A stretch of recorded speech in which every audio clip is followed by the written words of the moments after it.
You think monsters only exist in fairy tales. You think cannibals are only in horror movies. But what if I told you there's someone right now, this very moment, living in a normal apartment in Tokyo who has eaten human flesh and was never imprisoned for it? What if I told you this person not only walks free, but became a kind of strange hero in Japan for a while? He wrote a book, acted in movies, and even wrote restaurant reviews for magazines. Today, I'm gonna tell you the story of a man whose entire life was driven by one single desire, the wish to eat a human. His name was Issei Sagawa, and this story is true. In this video, you're gonna see how a sickly, weak boy from a wealthy Japanese family became one of the most notorious cannibals in recent history. You're gonna hear how on that night in June 1981, in a small apartment in Paris, a young, intelligent woman named Renee Hardevelt sat down at her desk to read a German poem for her friend and never left that room alive. You're gonna see the dialogue from that night, the moments when Renee realized her friend had romantic feelings for her, and then the sound of a gunshot. You're gonna dive into the mind of a killer, someone who, after murdering his victim, slept with her, took photos of her, and kept her in his fridge. And in the end, you're gonna see how this man, despite all these atrocities, was never punished. Because sometimes the justice system messes up too. Sometimes money and power can. So if you're ready, let's go together into the darkest corners of the mind of a man who thought eating a human could give him power, could fill his imperfections. Let's go to Paris in the 80s, where love and horror got mixed up. Issei Sagawa was born on April 26, 1949. Tokyo, a big, tidy house. A father who was a manager in the water industry and made a lot of money. A mother who dedicated all her time to her kids. A family that looked perfect from the outside. But Issei was different from the very first days. His mother fell down the stairs when she was pregnant. An incomplete miscarriage. The baby stayed in the womb, but was born prematurely. So early that when he was born, he could fit in his father's palm. A tiny, weak being with transparent skin you could see the veins under. Issei was sick. He had an intestinal disease, and the doctors had to inject him with potassium and calcium. The illness got better, but his body didn't. His body remained weak and thin, like a bird with broken wings that could never fly properly. The kids at school laughed at him, said he looked like a stick, said he was weak, said he was weird. And Issei stayed quiet, put on a fake smile, and went back home. He had a younger brother, 2 years younger than him. His family almost treated them like twins, but Issei always felt he was the weaker one. He was the smaller one. He was the defective one. At night, when everyone was asleep, Issei would turn on a flashlight under the covers and read books. Fairy tales, stories of wars, knights, monsters. That's where he felt alive. In the world of books, he wasn't the weak Issei anymore. He was the hero.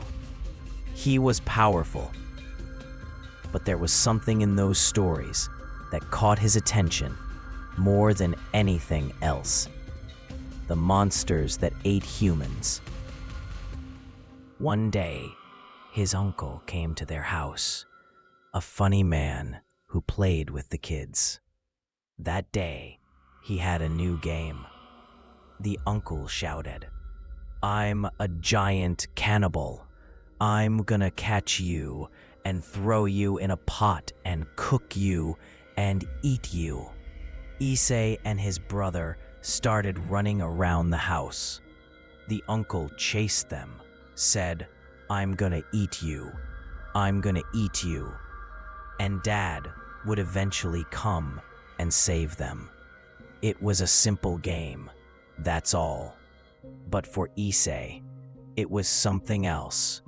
He later said in interviews, "In that moment, I felt a sensation I'd never experienced before. A mix of fear and excitement. My heart was racing. My hands were shaking. But I liked it. I liked it a lot." From that day on, Issei started reading stories where monsters ate people. Hansel and Gretel became his favorite. The story of a witch who captured kids and locked them in her candy house to fatten them up and eat them. Why did these stories fascinate him so much? He didn't even know himself. The Sagawa family was a traditional Japanese family. Politeness, respect, hard work. But there was something that was never talked about in that house. Sex. In that house, the word sex didn't exist. The human body was something shameful that shouldn't be discussed. And when Issei felt sexual arousal for the first time as a teenager, he thought he was dying. He said later, "I thought I had a serious illness. No one had told me this happens. No one." He didn't know what to do. He didn't know how to understand this feeling. So he started doing strange experiments. One time he made the family dog do something it shouldn't have. He said later, "That was the moment I realized something was broken inside me. My sexual desires started to change shape. They weren't normal anymore." So, he started doing strange experiments. One time, he made the family dog do some first grade. Issei was 6 years old. One summer day, the weather was hot. The kids were playing in the schoolyard. One of the girls in his class was wearing shorts. Issei looked at her legs, at the flesh of her legs, and a thought popped into his head. What delicious flesh she has. I want to take a bite out of it. He was 6 years old. 6. This thought isn't normal for a 6-year-old. And Issei knew it wasn't normal. But the older he got, the stronger this thought became. The more he looked at girls, the more he thought about how to eat their bodies. When he turned 15, he decided to see a psychologist. But when he found out he had to go in person, when he found out he had to tell his parents, when he found out he had to confess what was going on in his head, he backed off. He never went.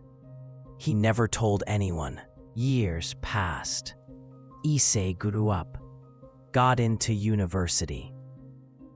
English literature at the University of Tokyo. A smart student. A good kid. A boy who buried himself in his books and didn't cause trouble for anyone. But at his heart, there was a fire that wouldn't go out.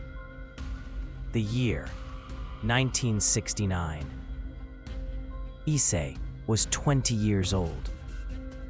One day, he was crossing the street when he saw a woman, a German woman. Tall, blonde hair, beautiful face. She was walking, wearing a long coat. Issei stopped, looked at her.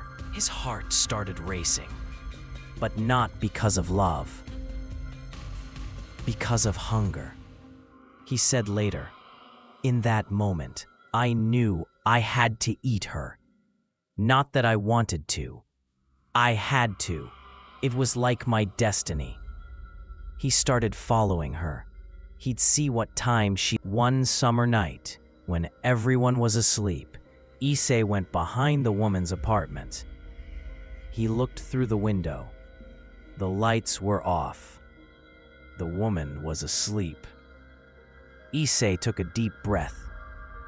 His hands were shaking. His heart felt like it was gonna jump out of his chest. He thought for a few moments. This is it. This is the thing he'd had in his mind for years.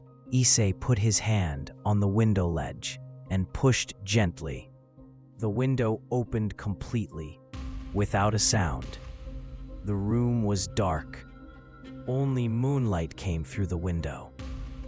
The woman was asleep on the bed, a white sheet over her. Issei took a step inside. He took off his shoes so they wouldn't make noise. Another step. He was holding his breath. He felt like if he breathed, the woman would wake up. 2 more steps. Now he was by the bed. He could hear the sound of her breathing. Calm. Regular. Deep sleep. Issei reached out his hand. He wanted to touch her body. He wanted to see what her skin felt like. But he hesitated for a moment. Why?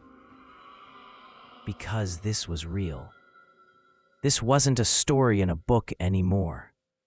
This wasn't a fantasy in his head. This was a real human. A living woman who was breathing.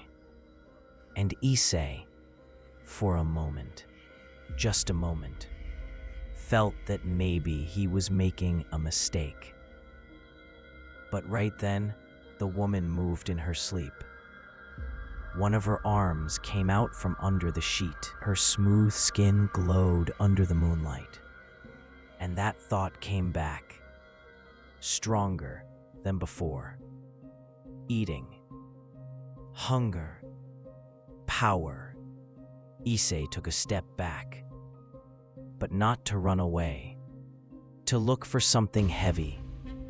His eyes scanned the room. An umbrella, a black umbrella by the door. He went to the umbrella, picked it up. It wasn't heavy, but well, better than nothing. Issei went back to the bed, raised the umbrella, but at that moment, his hand hit the wall somehow. A faint sound.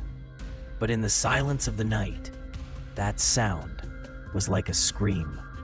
The woman opened her eyes. There was a moment of silence. The woman was looking, trying to understand what was happening.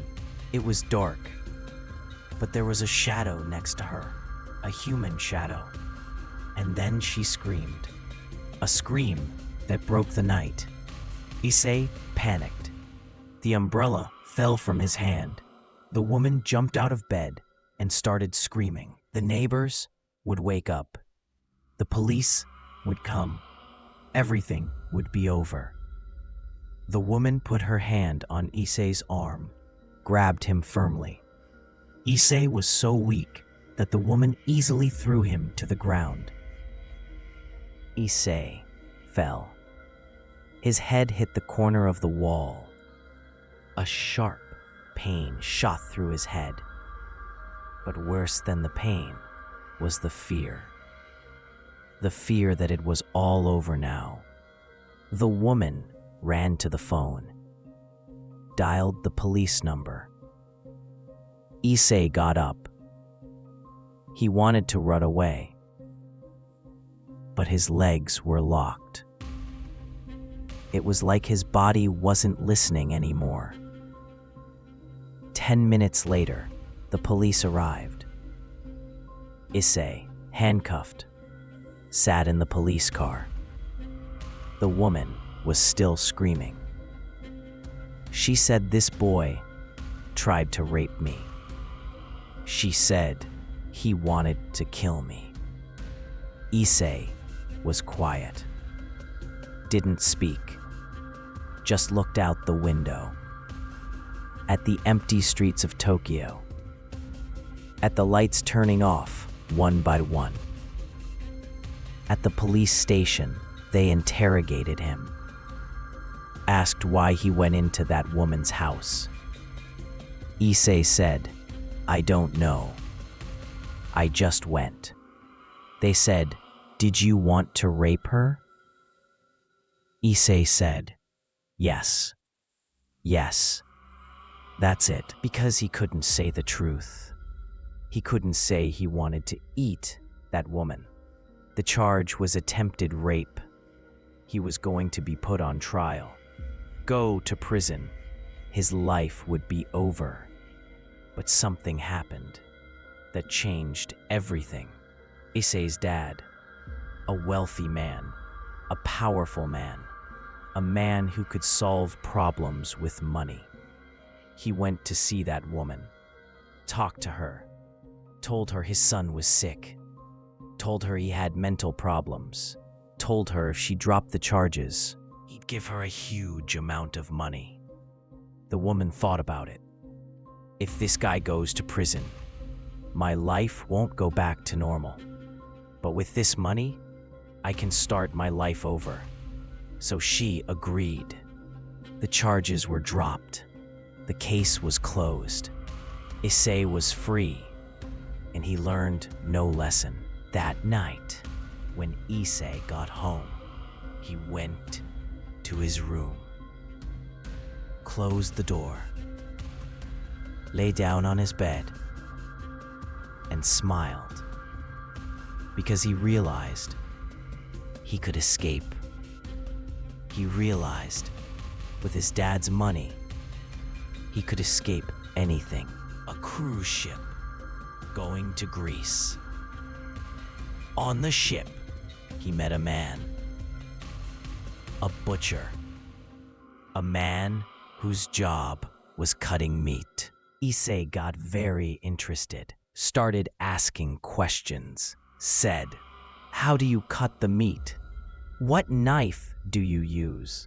How do you separate the bone from the meat?" The butcher thought this boy wanted to become a butcher, so he explained everything willingly, said, "First, you have to remove the skin. Then separate the muscles from the bone. Make sure the blade is sharp, or the meat will get bruised." Issei listened, memorized everything in his mind.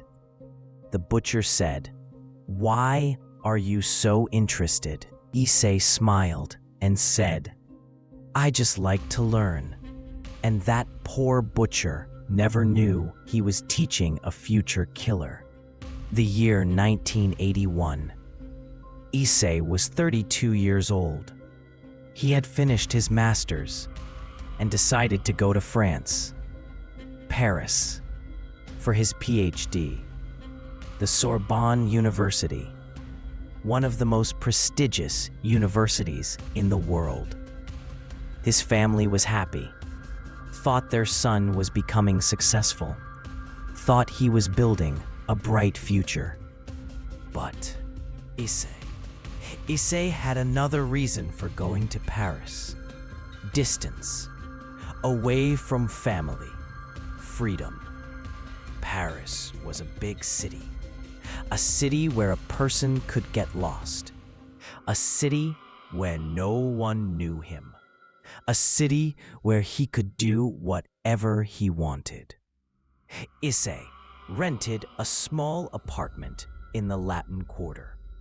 A student area full of young people, full of life. He started going to university, attended classes, read books, did research. From the outside, he was a normal student. But at night, he became something else. At night, Issei would go out, walk the streets, look for women who were alone, women he could talk to. And sometimes he'd find one, a woman who was willing to come home with him for money. Issei would take them home, but not for what they thought, for practice. Practice for killing. Every time a woman had her back to Issei, he would take a small gun out of his drawer, aim, put his finger on the trigger. But every time, at the last moment, he'd change his mind. He still couldn't. From the Netherlands, 178 centimeters tall, blonde hair, blue eyes, a smart girl who spoke 3 languages. The first time Issei saw Renee, his heart stopped. This was it. This was the one he'd been looking for years. Renee was perfect, beautiful, healthy, strong. Everything Issei wasn't. And Issei knew he had to eat her. But this time, he wanted to do it right. He didn't want to rush. He wanted to take his time. He wanted to get to know Renee. He wanted to get close to her. So he made a plan. One day after class, Issei went up to Renee, smiled, and said, "Excuse me, I'm having trouble with my German. I heard you speak German. Can you help me?" Renee looked at him. A small, weak boy, with glasses, seemed harmless. Renee smiled and said, "Of course, why not?" Issei said, "My father is a wealthy man. I can pay you for your time." Renee said, "No need, but if you insist, okay." And that's how it started. Every week, twice, Renee would come to Issei's place, or Issei would go to a cafe, and they'd practice German together. Renee was a good teacher, patient. She'd laugh when Issei mispronounced something, said, "No, not like that. Try again." And Issei was falling in love with her. Not normal love. A sick love that had formed in his mind. A love mixed with the desire to eat, the desire to possess, the desire to keep Renee inside him forever.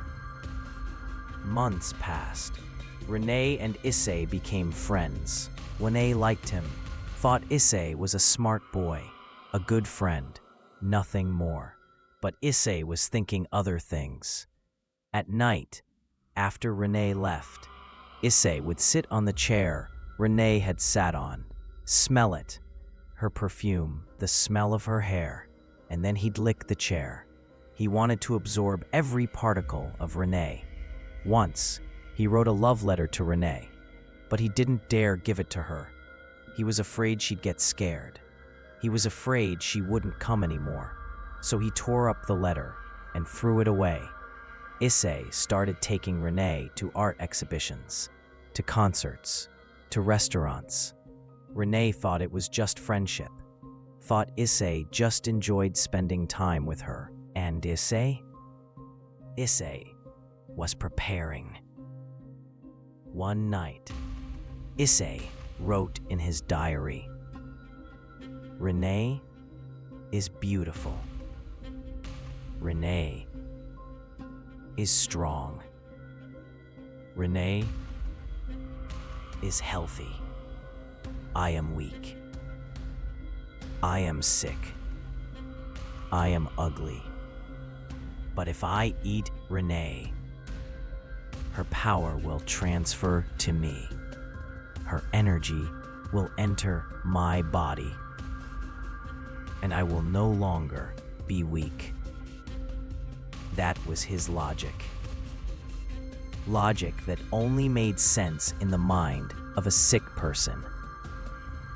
Issei knew he had to kill Renee, but he had one problem, so he decided to practice. One night, he invited Renee to his place.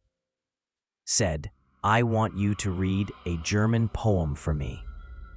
I want to record it so I can listen later and practice." Issei was standing behind her, his gun in his hand. He was aiming. He was preparing himself.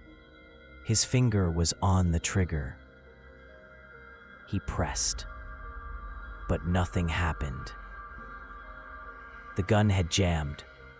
Renee was still reading the poem. Hadn't noticed anything. Issei lowered the gun, took a deep breath, and smiled. Renee finished the poem, turned and said, "So, how was it?" Issei said, "It was great. Thank you." Renee left. And that night, Issei realized his gun had a problem. He needed to fix it.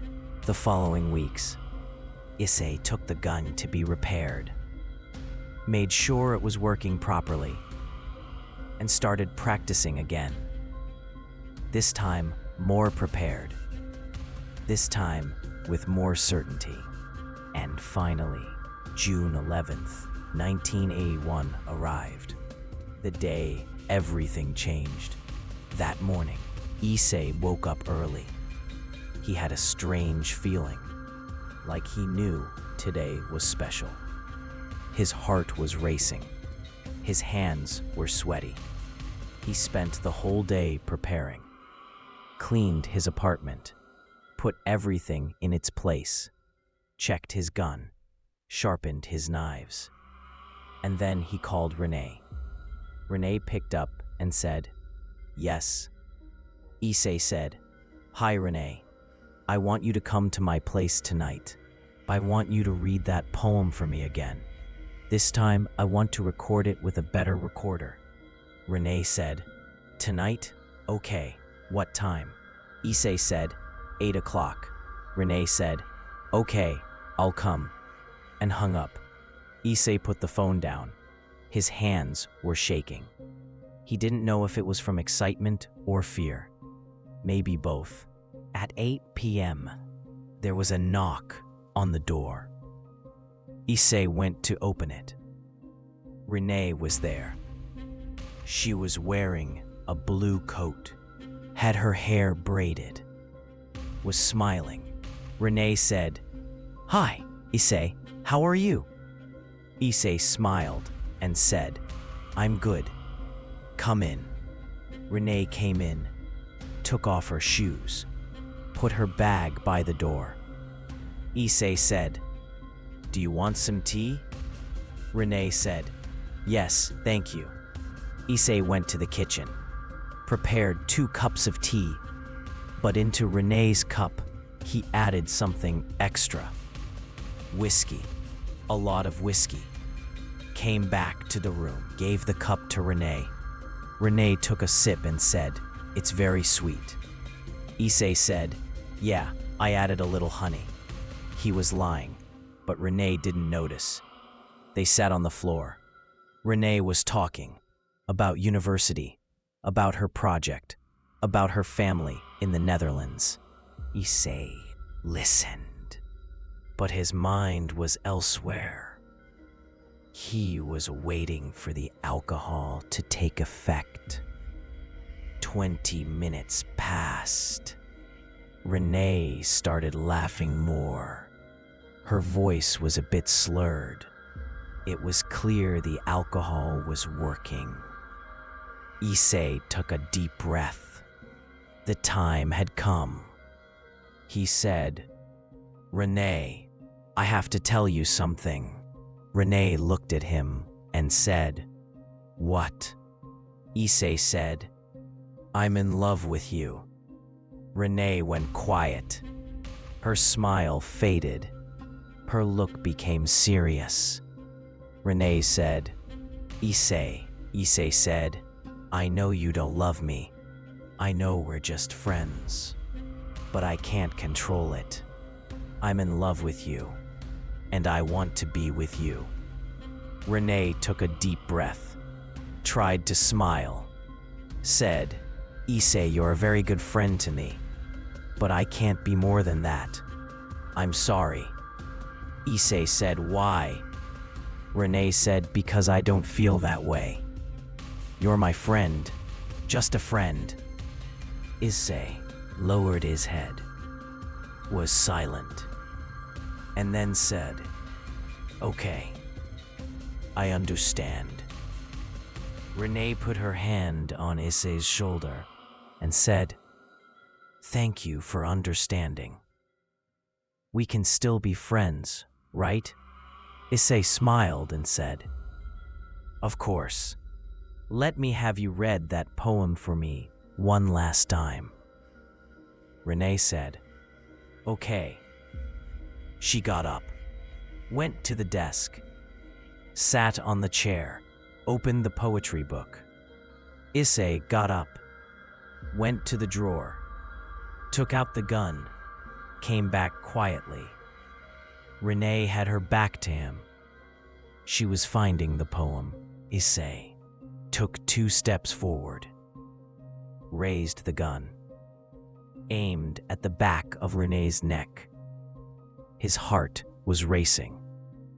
His hands were shaking. But this time, he didn't change his mind. He put his finger on the trigger. Renee started reading the poem. Her voice was calm and beautiful. And Issei pressed. Bang. The sound of the shot echoed in the room. Renee was silent for a moment, but she continued reading, as if nothing had happened. And then, her body leaned forward, fell from the chair to the floor. Issei dropped the gun, looked at Renee.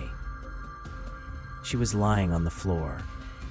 Blood was coming from the back of her neck, but not much.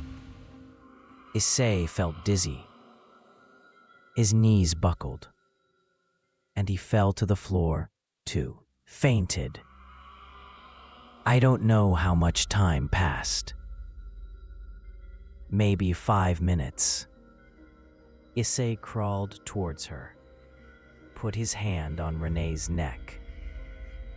No pulse. She was dead. Issei just looked for a moment. At Renee's face. At her hair. At her hands.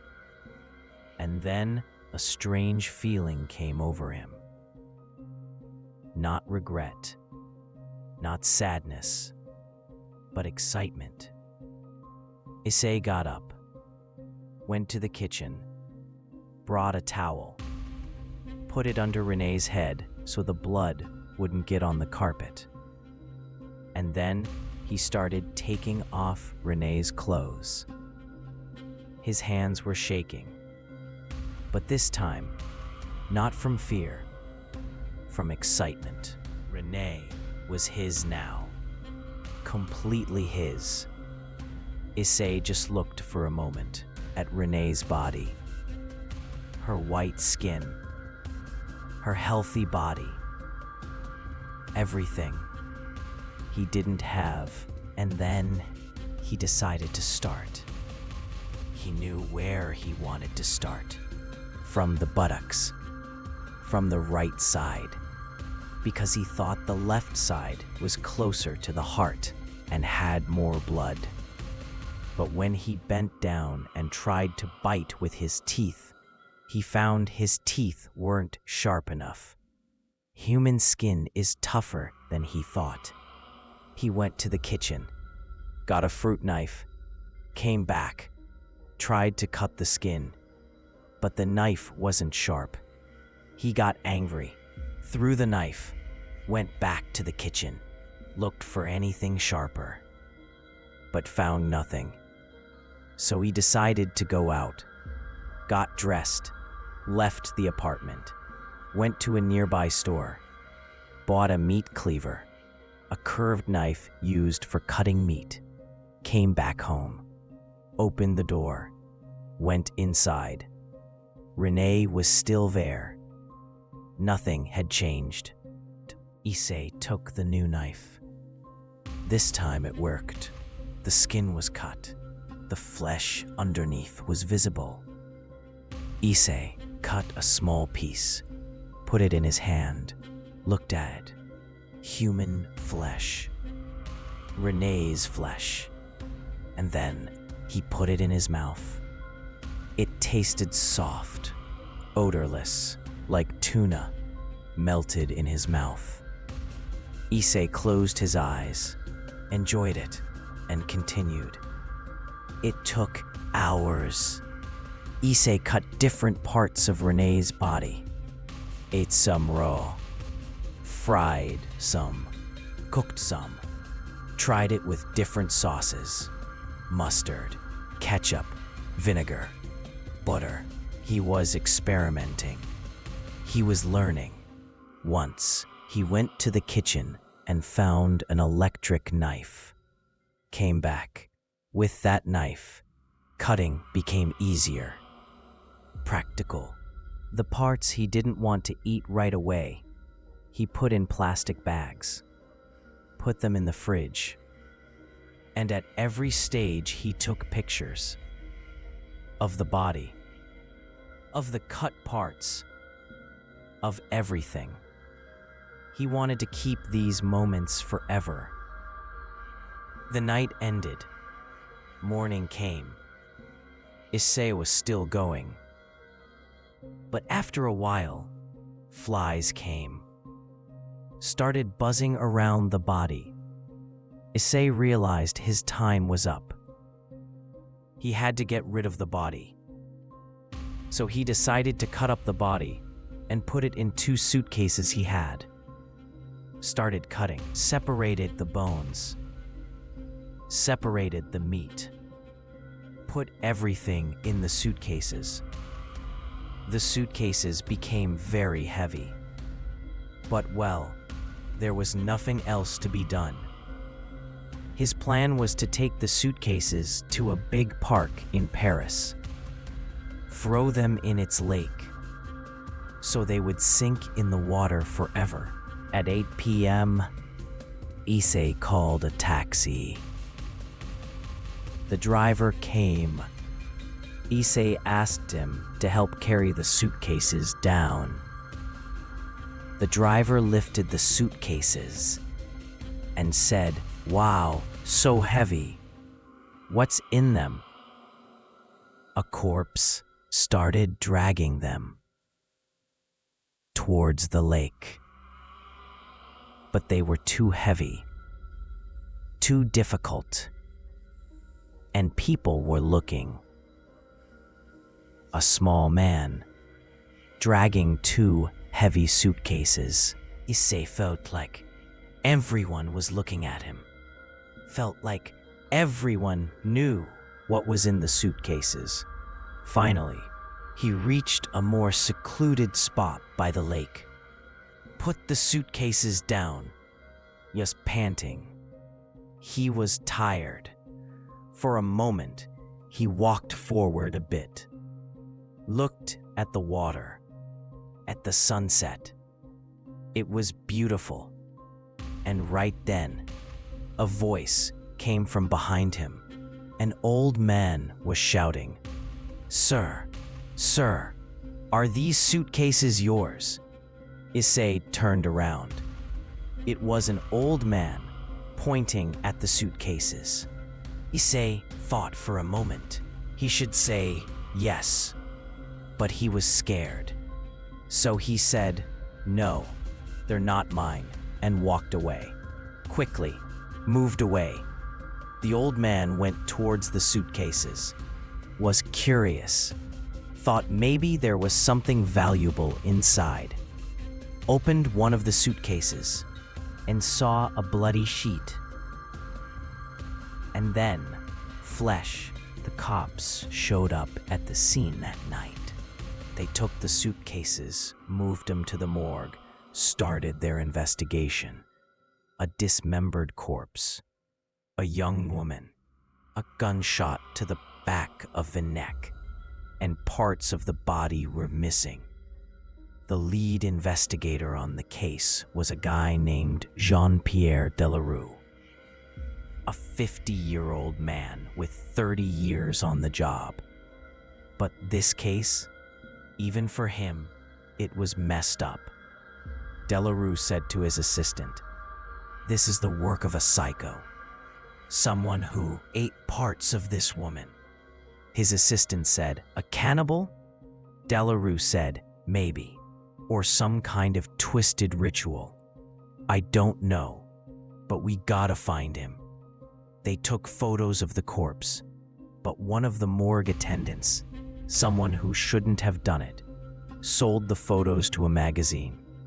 And a few days later, the whole of France saw the pictures of René's corpse. It was a huge scandal. People were furious. They wanted to know who did this. They wanted justice. ... Abrupt stop.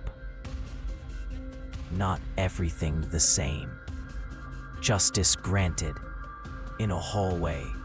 It's astounding in the silence. The cops started their investigation.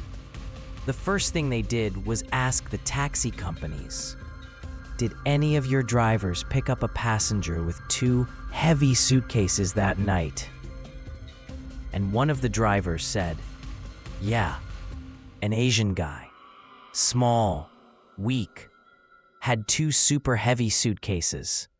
I joked and said, "What's in there? A corpse?" He said, "Nah, books." The cops checked the address the driver gave. An apartment in the Latin Quarter. Tenant's name, Issei Sagawa. The next morning, the cops went to Issei's apartment, knocked on the door. Issei opened it. Delarue flashed his badge and said, "Mr. Sagawa?" Issei said, "Yes." Delarue said, "We'd like to ask you a few questions about the incident in the park." Issei was silent for a moment. Then he said, "Come on in." The cops went inside, took a look around the apartment. It was clean, tidy, like nothing had happened. Delarue said, "Where were you on the night of June 11th?" Issei said, "Here, at home." Delarue said, "Alone?" Issei paused for a second, then said, "No, I had a friend over." Delarue said, "What was her name?" Issei took a deep breath, then said, "Renee Hardevelt." Silence. Delarue and his assistant looked at each other. Delarue said, "And where is Renee now?" Issei lowered his head. Then he said, "I killed her. I killed her to eat her flesh." Delarue for a second thought he'd heard wrong, said, "I'm sorry, what did you say?" Issei looked at him. His eyes were empty, no emotion. Said, "I killed Renee with a gun, and then I ate her flesh. I ate part of her body." Delarue felt sick to his stomach. but he tried to stay professional. Said, "Where is she?" Issei said, "Part of her is in the fridge. Part of her was in the suitcases I took to the park." Deranged signaled to his assistant. His assistant went to the fridge, opened it, and the smell of rot came out. Plastic bags. Inside them, meat, bone, parts of a human body. His assistant came back and shook his head. His face had gone white. Deranged said, "Issei Sagawa, you are under arrest for murder." Issei didn't resist at all. Put his hands out. They cuffed him, took him away. In the police car, Issei looked outside, at the streets of Paris, at the people living their normal lives. And he thought, why did I turn out like this? Why couldn't I be like them? But he had no answer. At the station, they took Issei to an interrogation room. Metal table, 2 chairs, a lamp shining right in his face. Deranged sat opposite him, opened a file, said, "Let's start from the beginning. Why did you kill Renee?" Issei was quiet for a moment. He was thinking. Then he said, "Because I wanted to eat her." Deranged said, "But why? Why did you want to eat her?" Issei said, "Because she was beautiful. She was strong. She was everything I wasn't. And I thought if I ate her, that power would transfer to me." Deranged said, "And you believe that would work?" Issei said, "Yes, I still believe it." Deranged leaned back in his chair. This guy was insane. Completely insane. Deranged said, "Was this your first time?" Issei said, "Yes, it was the first time I was able to do it." Deranged said, "Able to? You'd tried before?" Deranged took notes. This was important info. Deranged said, "Talk about that night. About Renee." Issei started. Told them everything. From the moment he first saw Renee, to the moment he killed her, and what happened after. While he was talking, he showed no emotion. It was like he was talking about a movie he'd seen, not a crime he'd committed. Deranged said, "Any regrets?" Issei thought for a moment, then said, "No. I just did something I'd had in my mind for years, and now I feel at peace." Deranged was getting angry, but he tried to keep his cool. Said, "You know you're going to prison, right?" Issei said, "Yes, I know." Deranged said, "And you might get the death penalty." Issei shrugged his shoulders, said, "Whatever happens, I accept it." Issei sat on the bed, and for the first time since the murder, he cried. Not for Renee, not because he was sorry, but because he knew he could never do it again. News of Renee's murder spread fast. The media was all over it. Magazines printed Issei's picture. TV stations were analyzing it. And back in Japan, Issei's family was in shock. His father, Mr. Sagawa, when he heard the news, felt like his world was collapsing.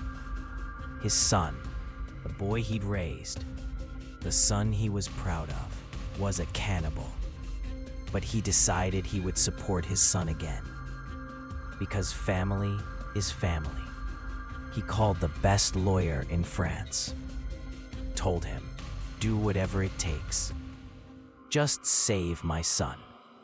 The lawyer, a man named Jacques Deranged, took the case. Came to see Issei. Deranged said, "Mr. Sagawa, I'm here to defend you. But to do that, you need to be completely honest with me." Issei said, "I told the police everything." Deranged said, "I know. And that's the problem. Why did you confess?" Issei said, "Because it was the truth." Deranged took a breath. This case was tough, really tough. Deranged said, "We need a defense strategy, and I think our best bet is to argue that you were insane at the time of the crime." Issei said, "Insane?" Deranged said, "Yes, meaning you couldn't tell right from wrong, meaning you are mentally ill, and therefore you cannot be put on trial." Issei thought about it, then said, "And if they accept that?" Deranged said, "Instead of prison, you go to a psychiatric hospital until you're cured." Issei smiled, said, "Well, that's better than execution, right?" Deranged said, "Exactly." The case went to court, but before the trial, Issei had to be evaluated by the court-appointed psychiatrists. Dr. Daniel Martin, a famous psychiatrist, was in charge of assessing Issei.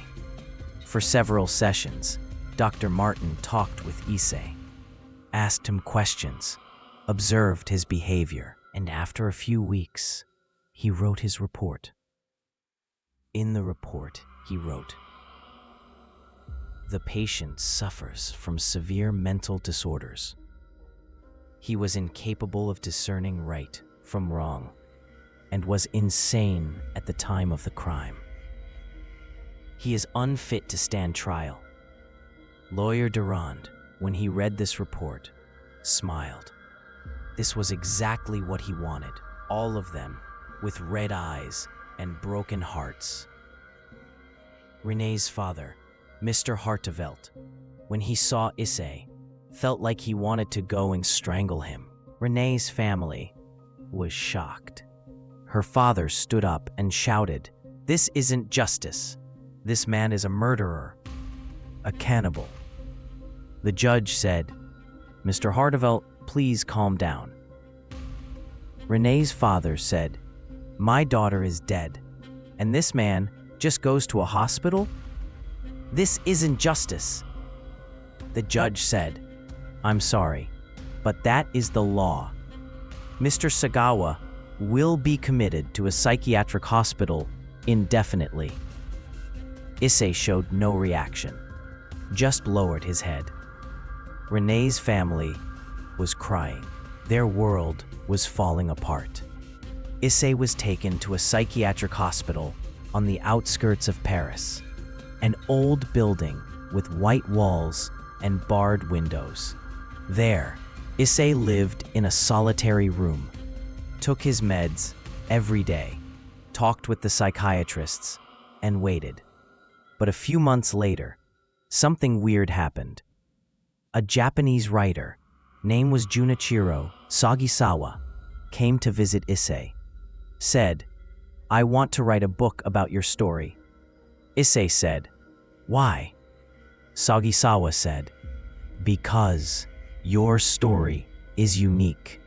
People need to know what." A Japanese writer, name was Junichiro Sagisawa, came to visit Issei. Said, "I want to write a book about your story." Issei said, "Why?" Sagisawa said, "Because your story is unique. People need to know what happened." Issei thought about it, then said, "Okay, I'll cooperate with you." And just like that, Issei started telling his story. Told them everything. No holding back. Sagisawa wrote it all down. And a few months later, the book was published.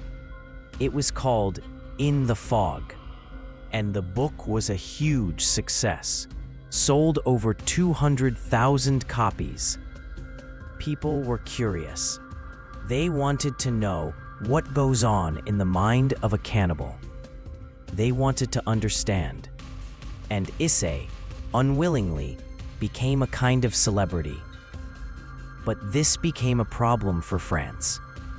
International media was talking about the case, and a lot of people were criticizing why a cannibal murderer was in a hospital instead of prison.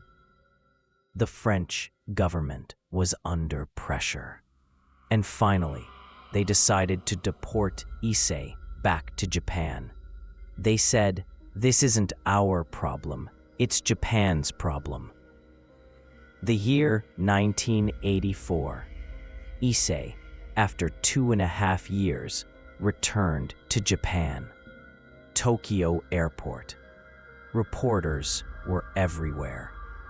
Cameras, microphones. Everyone wanted to see Issei. When Issei got off the plane, camera flashes blinded him. A reporter shouted, "Mr. Sagawa, do you have any regrets?" Issei looked at him and smiled. That smile was captured, and the next day, it was on the front page of every newspaper in Japan. The smile of a cannibal.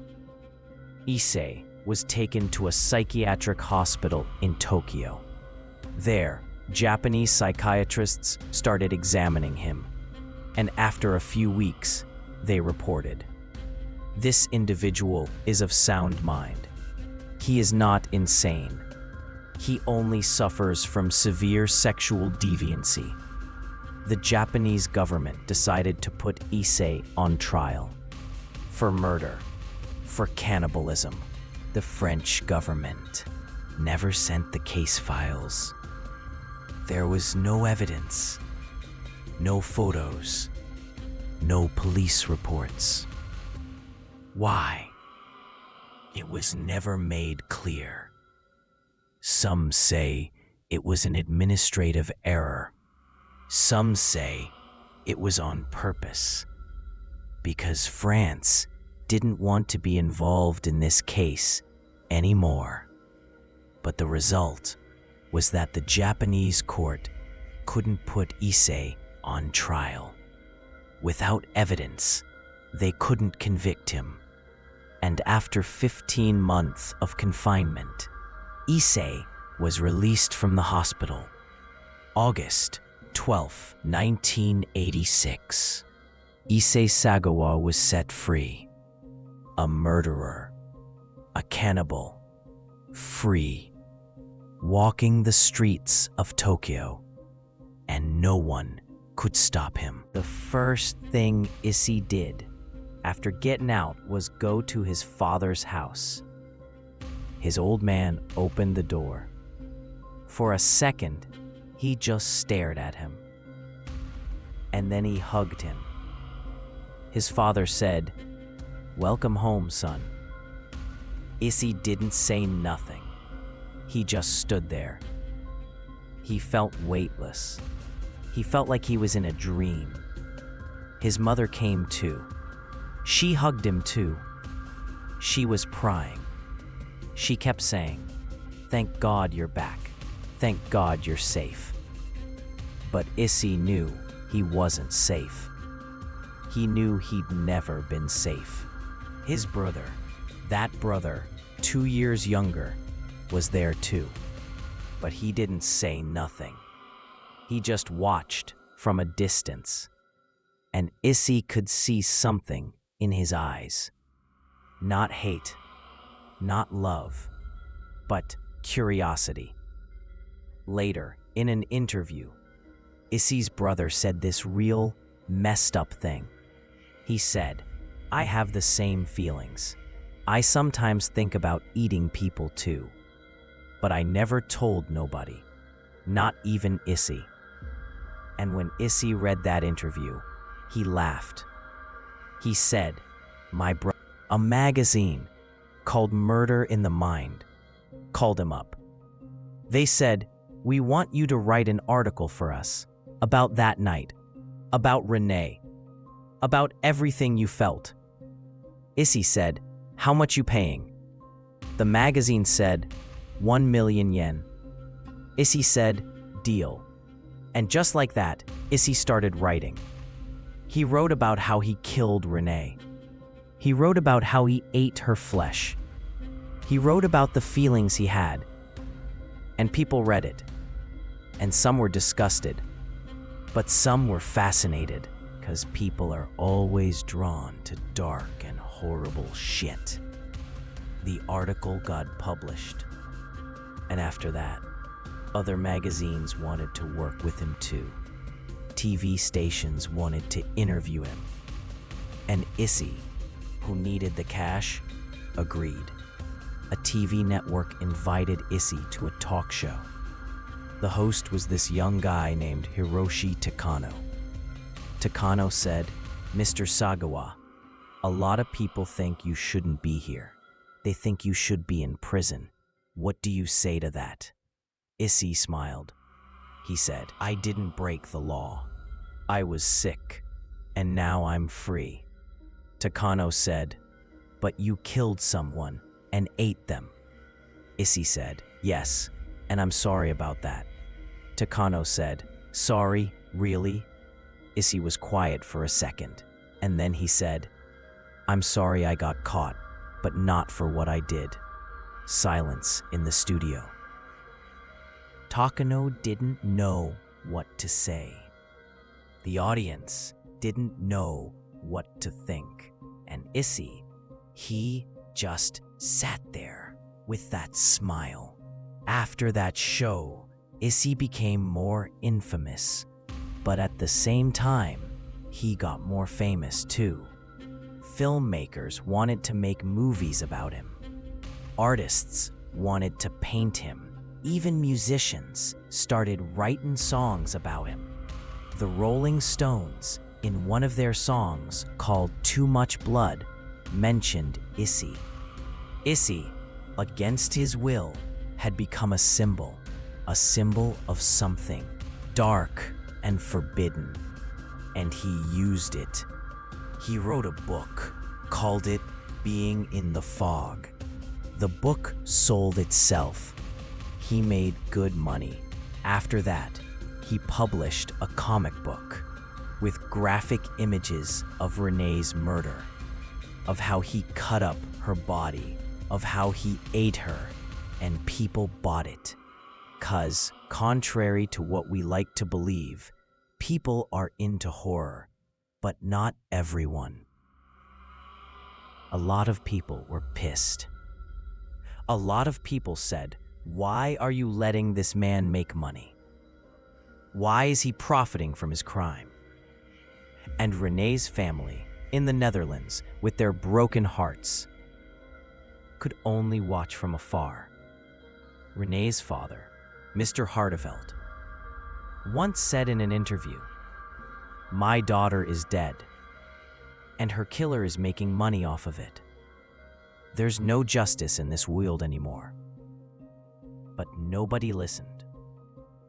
The years passed. Issei was still alive, still free, still working. Once, a big film company offered him a role in a movie, and that woman, for the money, agreed. But after that, Issei did something else. He said to her, "You know who I am?" The woman said, "No." Issei went and got his book, showed it to her, showed her the pictures of Renee, and said, "I killed her, and I ate her." The woman's face went white. She started crying. She was shocked, terrified, and all of it got recorded on camera. The filmmaker, instead of stopping the recording, kept going, 'cause this was raw reality. This was real fear. That woman later said, I thought he was gonna kill me too. I thought I was gonna die right there. But Issei just sat and watched her and smiled. Later, that woman and Issei became friends. It was weird, but it was real. The woman said, I figured out that Issei is just a lonely, sick man. And maybe if I'm friends with him, I can stop his urges. Issei was 60 now. His hair had gone white. His body was weaker. But his eyes, they were the same old eyes. The vice reporter asked, Mr. Sagawa, after all these years, what do you think about that night? Issei said, I think about it every day. I see Renee in my dreams every night. The reporter said, and how does that make you feel? Issei said, I miss her. I miss her taste. The reporter said, so you want to do it again? Issei said without hesitating, yes. If I could, I'd do it again today, right now. The reporter said, but you're free. Why don't you do it? Issei said, 'cause I'm old. 'Cause I'm weak. 'Cause I know I can't get away with it this time. And then he added, but if one day a beautiful woman came and told me she was willing to let me eat her, I'd do it without hesitating. The reporter felt a chill in his bones. This man was still dangerous. The reporter said, what's life like for you now? Issei took a deep breath, said, it's hard. A lot of people recognize me. Some people won't talk to me. Some are scared of me. I'm alone.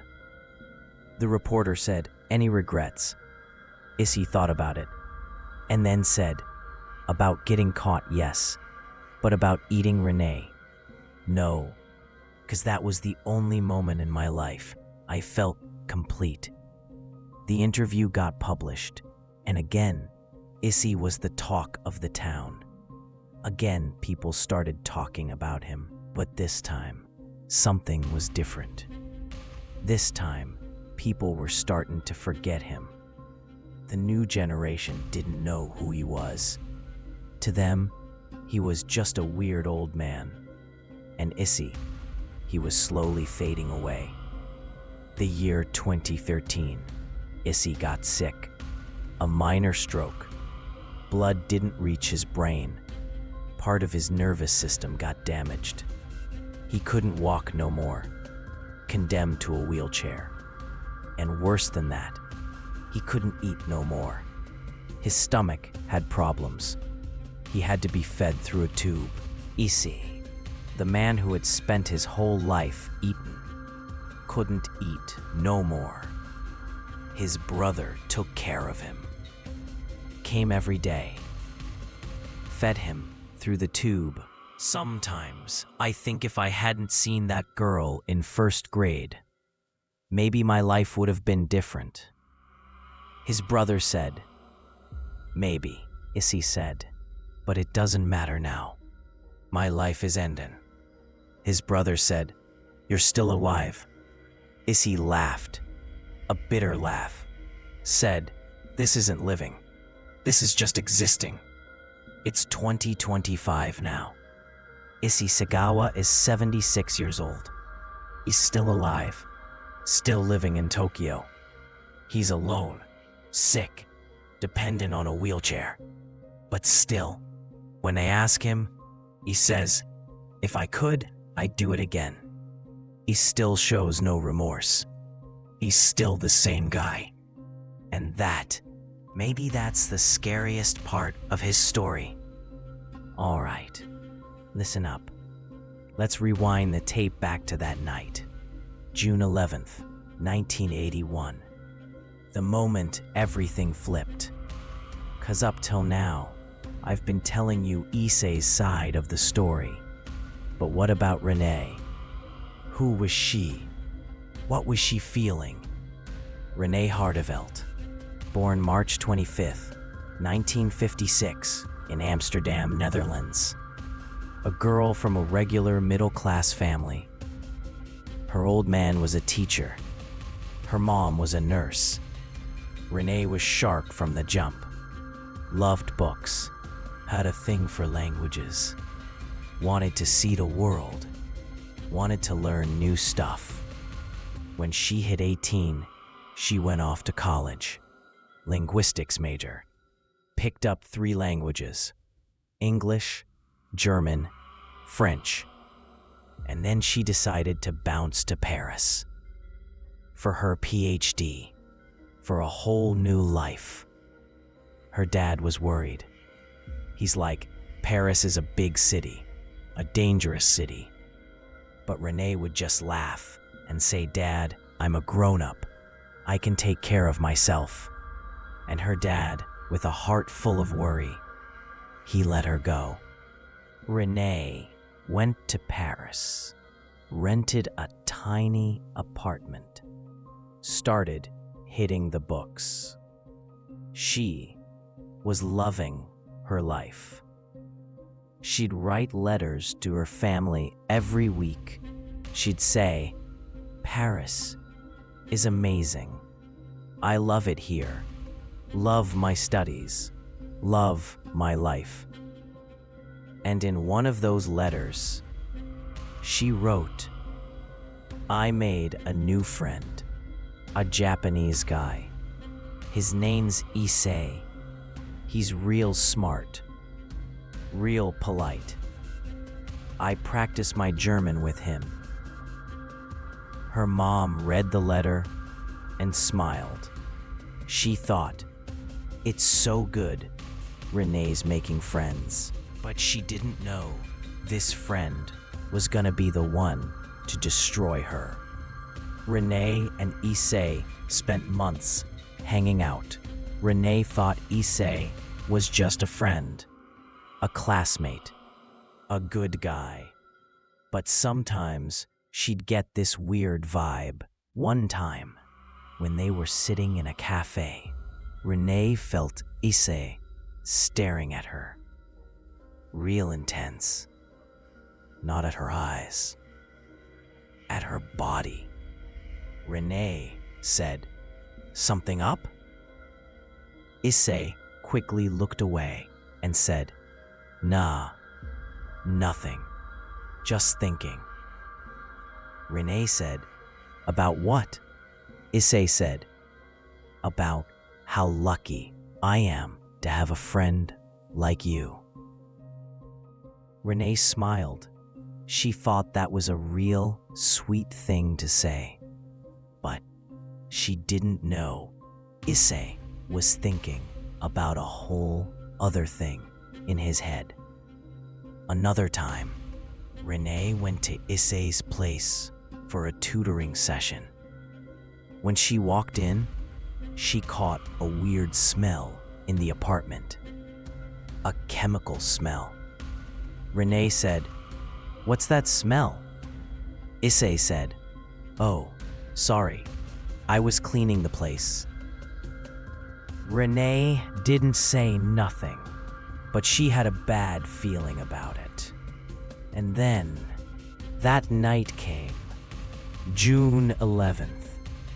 Renee woke up that morning. It was a normal day. Went to the university, had classes, had lunch with her friends. One of her friends, a French girl named Claire, said to her, Renee, you want to come out with us tonight? Renee said, can't. I promised Issei I'd go to his place. He wants me to read a poem to him.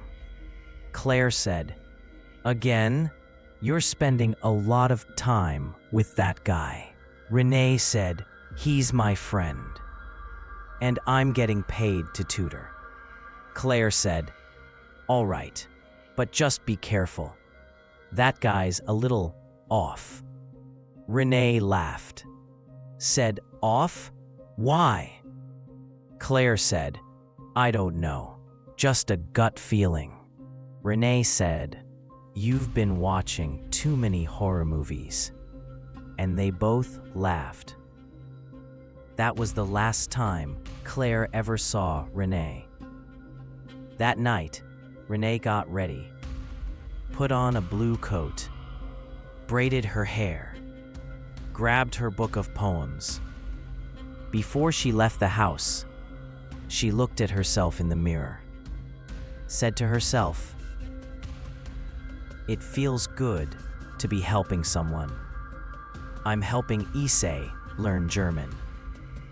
And she smiled.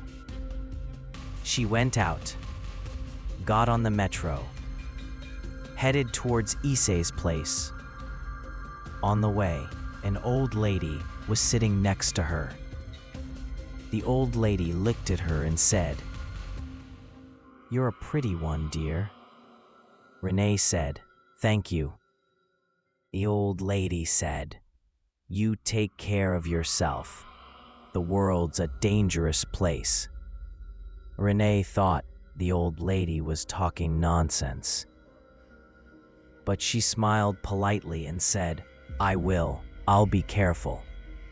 She got to Issei's apartment, knocked on the door. Issei opened the door, smiled, said, hello, Renee, come on in. Renee stepped inside, took off her shoes, put her bag down by the door. She felt something was different in the apartment, but she didn't know what. Issei said, want some tea? Renee said, yes, thanks. Issei went to the kitchen. Renee sat on the floor, looked around. Everything was clean. Everything was in its place. But she had this bad feeling, a feeling she couldn't explain. Issei came back with 2 cups of tea, handed one to Renee. Renee took a sip. It tasted weird, sweeter than usual. ... Renee said, what did you put in it? Issei said, honey, thought you'd like it. Renee said, yeah, it's good. But in her heart, a voice was saying, something's wrong. Something's not right. But Renee ignored that voice. Because Issei was her friend. Because Issei was a good guy. They sat, started talking. Renee was talking about her PhD project. Issei was listening, but his eyes were different. After 20 minutes, Renee felt her head getting a little light. The sounds seemed a little farther away. She thought, maybe I'm tired. Maybe I should go home early. But before she could say anything, Issei spoke. Issei said, Renee, I gotta tell you something. Renee looked at him, said, what? Issei took a deep breath, and then he said, I'm in love with you. Renee was silent for a moment. Wasn't sure she heard right. She said, what? Issei said, I'm in love with you, Renee. From the first day I saw you, and I can't hide this feeling anymore. Renee felt her heart squeeze. This wasn't what she wanted to hear. Renee said, Issei, I don't think. Issei said, I know you don't love me. I know, but I can't control it. I want to be with you. Renee put her hands up, tried to keep her tone calm, said, Issei, you're a really good friend to me, really, but I can't feel more than that. I'm sorry. Issei hung his head, thought for a moment, and then said, okay, I get it. Renee breathed a sigh of relief. She thought, good, he accepted it. Renee said, we can still be friends, right? Issei smiled, said, of course. And then he said, read me that poem one last time. Renee said, okay. She stood up, went to the desk, sat on the chair, opened the book of poems. And in that moment, if she had turned around, if she had looked behind her, she would have seen Issei standing up. She would have seen him going towards the drawer. She would have seen him pulling out a gun. But she didn't turn around because she trusted him, because she thought she was safe. She started reading the poem, a German poem about love, about longing. Her voice was beautiful, calm, and then she heard a sound. Bang. The sound of a gunshot. And everything went dark. Renee didn't understand what happened. Just felt a sharp burn in the back of her neck. Felt her body going limp. She tried to get up. Tried to scream. But she couldn't. She fell onto the floor. And the last thing she saw was the ceiling of Issei's apartment and a damp stain on the ceiling. She thought, that's weird. I never noticed that stain before. And then, everything was over. Renee Hartevelt, 25 years old, PhD student, a girl who spoke 3 languages, a girl who wanted to see the world, was dead by the hand of someone she thought was her friend back in Amsterdam. Renee's family was completely in the dark. A week went by. 2 weeks. Renee usually wrote a letter every week. But this time, no letter came. Her mom started to worry. She said to her husband, "Why isn't Renee sending any letters?" Renee's dad said, "Maybe she's just really busy with her studies. Don't worry." But Renee's mom couldn't not worry. She had a mother's intuition, a feeling that something was wrong. She called the Sorbonne University, asked, "My daughter, Renee Hartevelt, is a student there. Can I speak with her?" The university secretary said, "Hold on, let me check." A few minutes passed. Then the secretary came back and said, "Unfortunately, Ms. Hartolt hasn't been to her classes for over a week. We've been worried about her too." Renee's mom felt her heart stop, said, "What? A week?" The secretary said, "Yes, her professors tried calling her, but she didn't answer." Renee's mom hung up the phone, turned to her husband. Her eyes were filled with tears. She said, "Something's happened. Something bad." Renee's dad tried to calm her, said, "Maybe she's sick. Maybe she's in the hospital." Renee's mom said, "Then why didn't she tell us?" Renee's dad had no answer. That day, Renee's dad called the Paris police, filed a missing persons report, said, "My daughter, Renee Hartelt, 25 years old, has been missing for a week." The police said, "Okay, we'll look into it." But before the police could even start searching, the news came. The news that destroyed that family's world. Renee's body had been found in 2 suitcases, dismembered, eaten. Okay, when Renee's dad heard the news, his knees buckled. He fell to the floor, started crying like a child. Renee's mom screamed, a scream that came from the depths of her soul, a scream the neighbors heard and got scared. Renee's younger sister, who was 16 at the time, just sat in a corner and stared at the wall. Didn't say a word, just cried. The next day, the French police called and said the killer has been arrested. A Japanese man named Issei Sagawa. He's confessed. Renee's dad said, "I want to see him. I want to look at him and ask why. Why did you kill my daughter?" The police said, "Unfortunately, that's not possible right now. But when he goes to trial, you can come." Renee's dad said, "Trial? A trial for what? This man should be executed. Right now." The police said, "Mr. Hartolt, we understand you're angry, but we have to let the law do its job."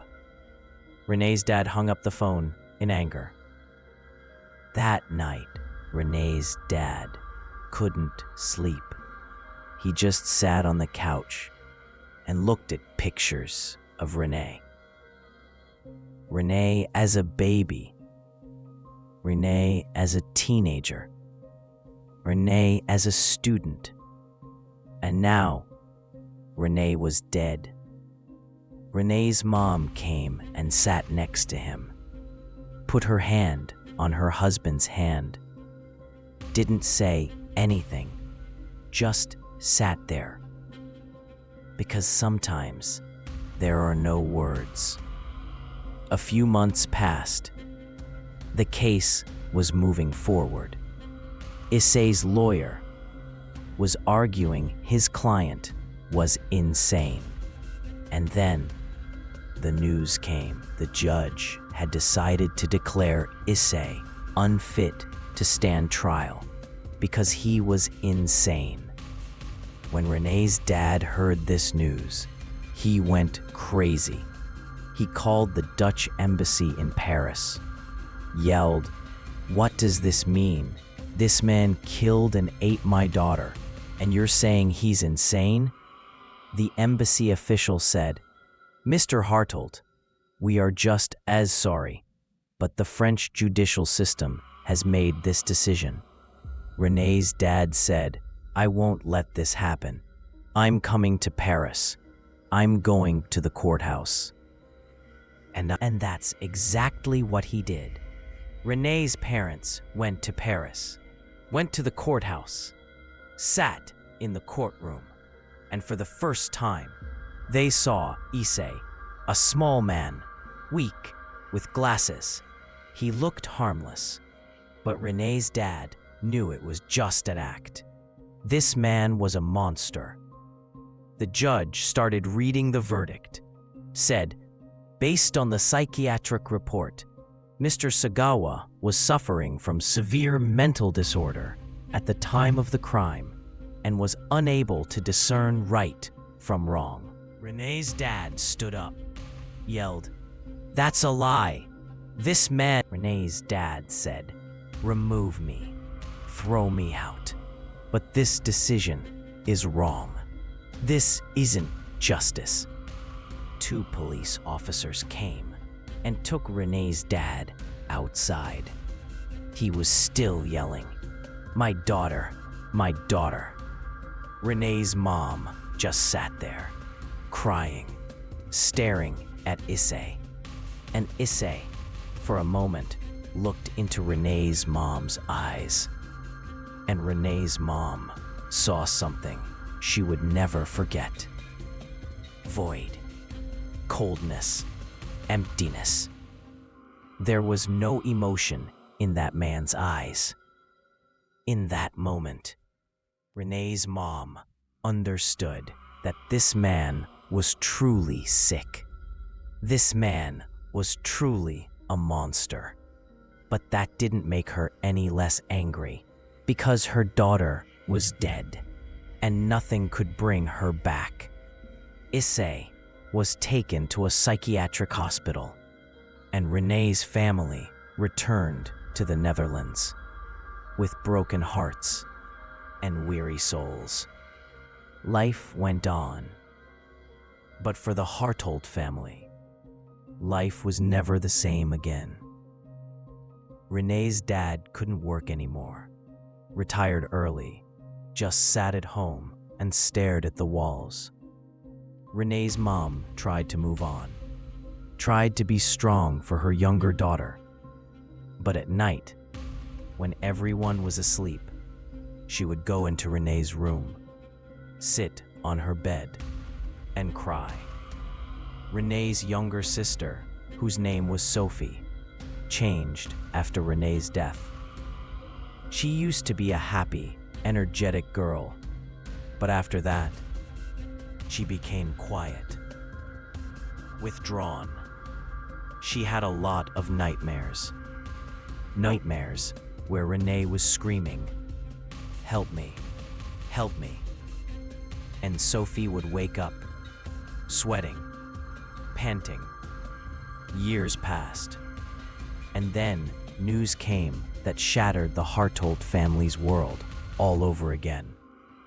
Issei had been released. When Renee's dad heard this news, he felt like he was going insane. He called everyone he knew: lawyers, the police, the embassy. He said, "How is this possible? How can a cannibal murderer be set free?" They told him. Unfortunately, France and Japan didn't transfer the documents properly. Without the paperwork, he can't be convicted. Renee's dad yelled, "Paperwork?" He confessed. He himself said he did it. What more proof do you need? But no one had an answer for him. And Issei, he was set free. Renee's dad decided to take justice into his own hands. You can't do that. If you do, you'll go to prison too. And I can't lose anyone else.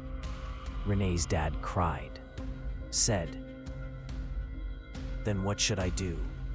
Just sit here and watch my daughter's murderer live his life?" Renee's mom said, "I don't know either, but you have to stay alive. For Sophie, for me." Renee's dad hung his head, and he agreed. But every night, before sleep, he would whisper one thing: "Someday, justice will be served. Someday, that man will be punished." But that day never came. Years passed. Renee's dad grew old, got sick, and finally, in 2003, he died. His last words before dying were, "Renee, forgive me for not being able to get justice for you." After her husband's death, Renee's mom became even more lonely. Sophie had grown up, gotten married, had children. But Renee's mom could never get over the grief of losing Renee. Every year, on Renee's birthday, she would go to her grave, place a bouquet of flowers, and sit there for hours and talk to her daughter. She would say, "My dear Renee, where are you? Are you okay? I miss you. I miss you so much." And the wind would blow between the gravestones, and the leaves would fall. And no one would answer. Renee's mom died in 2015, in her sleep, peacefully. And when she died, her last thought was, "Finally, I'm going to see Renee." Sophie, Renee's sister, is 55 years old now. She has a normal life, a husband, 2 kids, but she never talks about Renee because it's too painful. Only once, in an interview, she said, "I think about my sister every day. Every day I imagine what she would be like if she were alive. But I can't, because she's gone, and her killer is still alive, still free, and that's something I can never accept." And that was the impact of Issei Sagawa on Renee's family. A family that was destroyed, a father who died of grief, a mother who could never smile again, a sister who could never forget. And Issei? Issei is still alive, still free. And that is perhaps the greatest injustice of this story. All right, let's rewind to the day they nailed Issei. The day the world found out what really went down in that tiny Paris apartment. Inspector Doloro and his crew rolled up to his place after the arrest to bag evidence, to piece together what happened. When they popped the door and stepped inside, the smell of death hit them like a wall. One of the young officers slapped a hand over his mouth, almost lost his lunch right there. Doloro just said, "Suck it up, hold your breath. Let's move." They hit the kitchen, opened the fridge, and saw stuff they'd never, ever forget. Plastic bags packed with meat, bones, pieces of a human body. Another cop bolted for the bathroom and puked his guts out. Doloro barked, "Photograph everything. I mean everything. We need a rock-solid case." They moved into the bedroom. Bloodstains on the floor, smears of blood on the wall, and on the bed, a white sheet, now turned crimson. One cop muttered, "How could someone do this? How do you eat another person?" Doloro said, "Because he's not a person anymore. He's turned into a monster." In the closet, they found a folder, stuffed with photos, pictures Issei had taken of Renee, before she died, after, during the dismemberment. When Doloro saw those photos, he had to close his eyes. It was the worst thing he'd ever seen. One of his men said, "We should burn these. No one should ever see this." But Doloro said, "No, they're evidence. We keep them." And damn, that decision came back to bite them.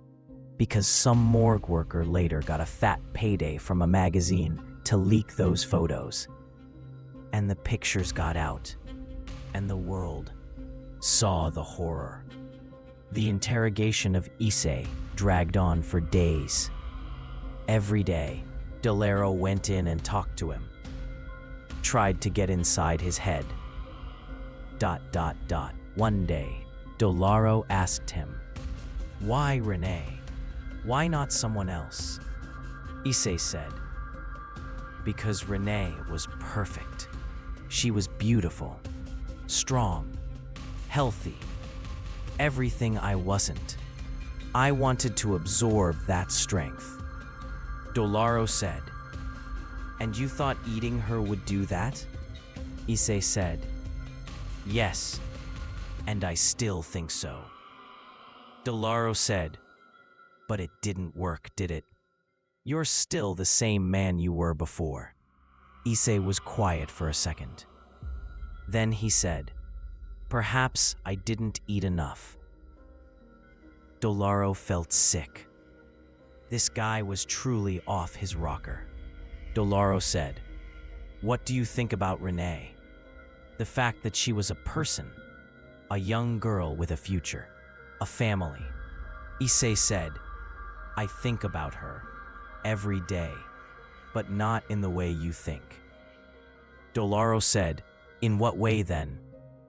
Issei said, "I think about her taste, the softness of her skin, the moment that flesh melted in my mouth." Doloro wanted to stand up and punch him right in the face. But he didn't. He was a pro. Doloro said, "You feel nothing?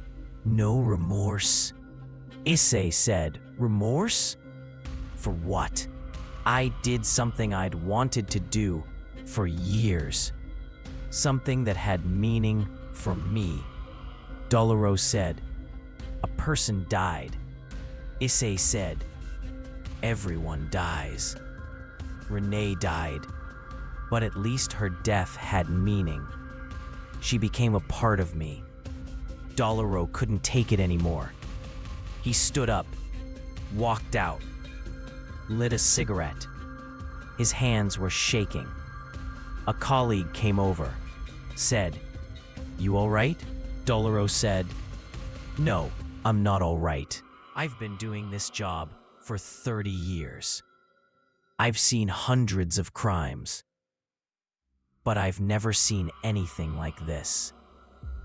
This man, he has no humanity left." His colleague said, "You think he's really insane?" Doloro said, "I don't know, maybe, but insane or not, he needs to pay for what he did." But as we know, that never happened. Issei's trial, or rather the lack of one, became one of the most controversial cases in French legal history. A lot of people were pissed. They said, how can someone who planned it this meticulously be insane? Independent psychiatrists later said, "We disagree with the court. Issei Sagawa was of sound mind. He just had a severe sexual deviance. But he knew what he was doing. But it was too late. The decision was made. When they deported Issei back to Japan, Dolero went to the airport to see him off. They were leading Issei towards the plane in handcuffs. Dolero stood watching from a distance. Issei turned around for a second, looked right at Dolero, and smiled. That smile haunted Dolero for the rest of his life. Dolero said later in an interview, "I could never forget that case. Every night in my dreams, I see Renee. I see her asking for help, and I can't help her. And then I wake up, sweating, gasping for air." This case didn't just destroy Renee's family. It messed up everyone who was involved with it. The officer who first found Renee's body quit the force later. Said, "I can't do this job anymore." The psychiatrist who examined Issei and declared him insane later said, "I still don't know if I made the right call. Maybe I was wrong. And that's something I have to live with for the rest of my life." Even the judge who gave the ruling later said, "I followed the law, but the law isn't always just." And all these people lived with one question: did we do the right thing? And the answer was never clear.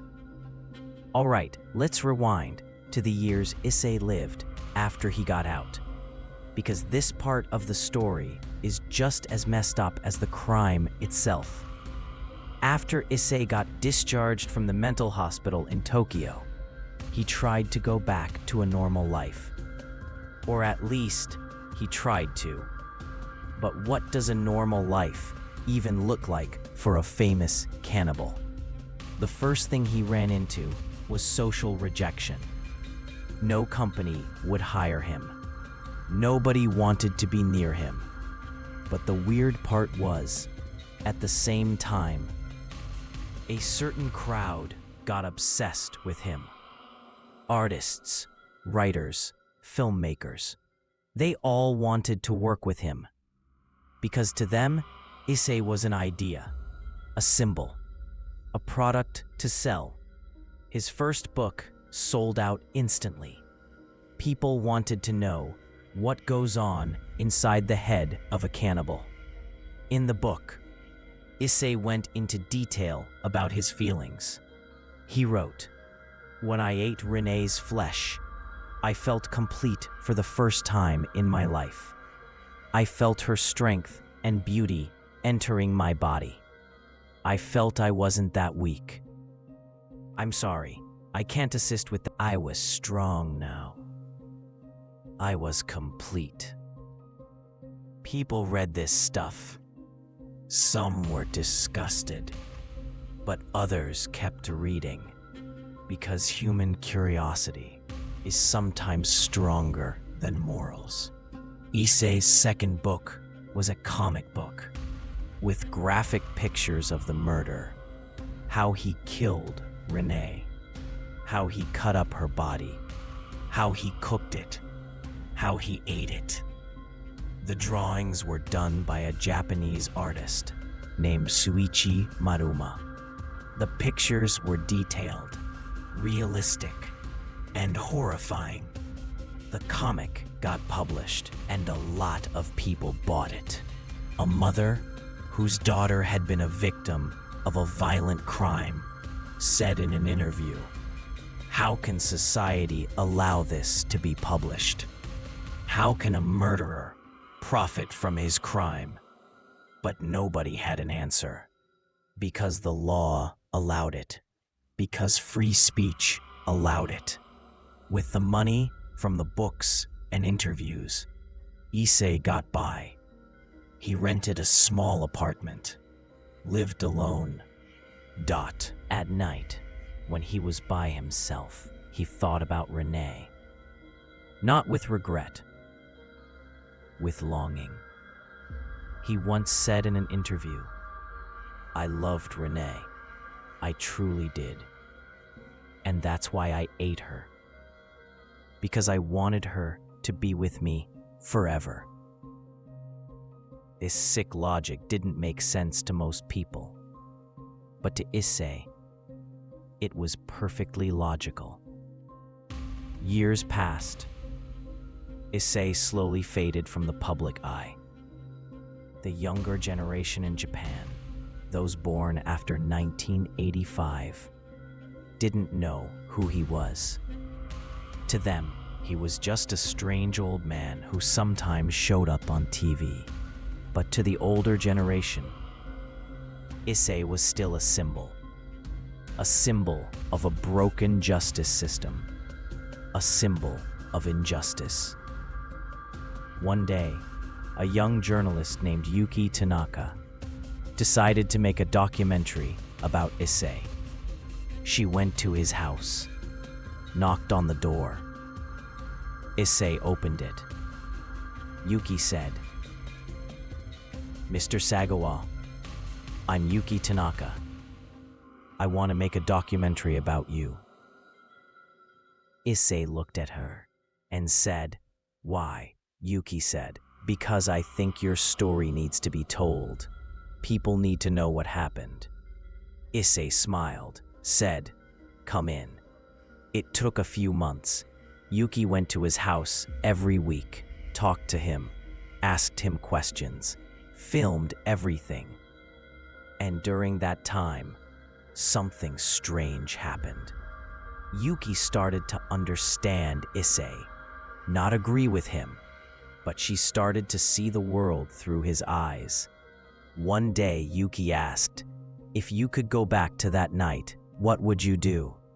Issei thought about it and then said, "I would do it again, because it was the only real moment of my life." Yuki said, "But someone died." Issei said, "Everyone dies. The question is what meaning their death has. Renee, through her death, became a part of me, and that gave her death meaning." Yuki didn't know what to say. The logic was so twisted, you couldn't even argue with it. The documentary got made. It was released. And once again, Issei was the talk of the town. But this time, the reactions were different. Some people said, "Why are you giving this man a platform? Why are you amplifying his voice?" And others said, "We need to understand. We need to know how a human turns into a monster, so we can stop it from happening again." Both sides had a point. In 2013, Issei's life changed. He had a stroke. Part of his brain got damaged. He couldn't walk anymore, confined to a wheelchair.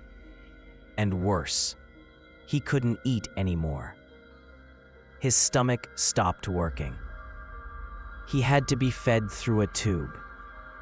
Issei, whose whole life was about eating, could no longer eat. One day, his brother came to visit. He saw Issei crying. His brother said, "What's wrong?" Issei said, "I can't eat anymore. I can't taste anything anymore. This means I'm not alive anymore. I just exist." His brother said, "Maybe that's the punishment for what you did." Issei looked at him and said, "Maybe, but if that's the case, it's a very harsh punishment." After that visit, his brother said in an interview, "I never understood what was going on in my brother's head. I've had strange feelings too, but I never acted on them. I never let those feelings control me." But Issei, he couldn't. He gave in. And that is perhaps the difference between a normal person and a murderer. Not the feelings, but the control over them. The year is 2025. Issei Sagawa is 76 years old. He's still alive, still living in Tokyo, confined to a wheelchair, fed through a tube. He's alone. His brother comes every day to take care of him, feeds him, and Issei, in that wheelchair, thinks about the past, about that night, about Renee. And still, after all these years, he says, "If I could, I would do it again." All right, let's take a step back and look at the question everyone's afraid to ask. Why? Why did Issei turn out like this? What turns a regular kid into a cannibal? Psychologists have been trying to answer this for years, and nobody has a definite answer. Some say it's genetics. They say maybe there was something in Issei's genes that made these thoughts form in his head. Their proof? Issei's brother also admitted to having similar feelings. So maybe there was a genetic factor in the family. But others say no. They say environment is more important. They say the fact that Issei's family never talked about sex or the body made him develop a sick relationship with the human body. They say that Issei feeling weak and inadequate from childhood made him look for a way to compensate. And that way was to consume someone who had those qualities. And some say it's a mix of all of it, a combination of genetics, environment, childhood experiences, and just plain bad luck. Dr. Michael Stone, a famous American psychiatrist who studied Issei's case, says Issei Sagawa is a rare combination of disorders. He has cannibalistic fantasies, he has antisocial personality disorder traits, and he has a specific sexual disorder called paraphilia. But more importantly, he lacks the ability to empathize. He can't put himself in others' shoes. He can't feel others' pain. And that's what makes him truly dangerous. Dr. Stone continues, a lot of people have dark fantasies, but the vast majority never act on them because they know it's wrong, because they can control themselves. But Issei, he either didn't want to control himself or he couldn't. Another interesting point psychologists bring up is the game with Issei's uncle. That game where the uncle pretended he was going to eat the kids. Dr. Hiroko Sato, a Japanese psychologist, says, for a normal kid, that game is just a game. But for a kid who's already predisposed to these kinds of fantasies, it can be a turning point. It can plant that seed. And maybe that's what happened to Issei. Maybe that game, that feeling of mixed fear and excitement, triggered something in Issei's brain that shouldn't have been triggered. But again, this is all speculation. No one can say for sure why, and maybe we'll never understand, because the human mind is more complex than we think. Another thing I should mention is the reaction of Japanese society. Why did Japan, after Issei was freed, allow him to profit from his crime? Why let him write books, act in movies, give interviews? The answer is complicated. Part of it is legal. Japan, like many other countries, has freedom of speech, and this freedom even extends to murderers, unless they've been convicted and there's a specific law against profiting from their crime. Issei was never convicted. So legally, he had the right to do whatever he wanted. Another part is cultural. In Japan, there's a concept called hentai, which means perversion or something strange. And in Japanese pop culture, hentai has a specific place. Anime, movies, they're all full of weird, deviant content. And society has, to some extent, come to terms with it. So when an Issei used that, Dr. Kenji Yamada, a Japanese sociologist, says, Japanese society has a complex relationship with violence and crime. On one hand, we are one of the safest countries in the world. The crime rate is very low. But on the other hand, we are surrounded by violent and bizarre content in our media, not a real murderer. And this, in a way, shows the sickness in society. But let's be fair. Not all Japanese people think this way. Many hate Issei.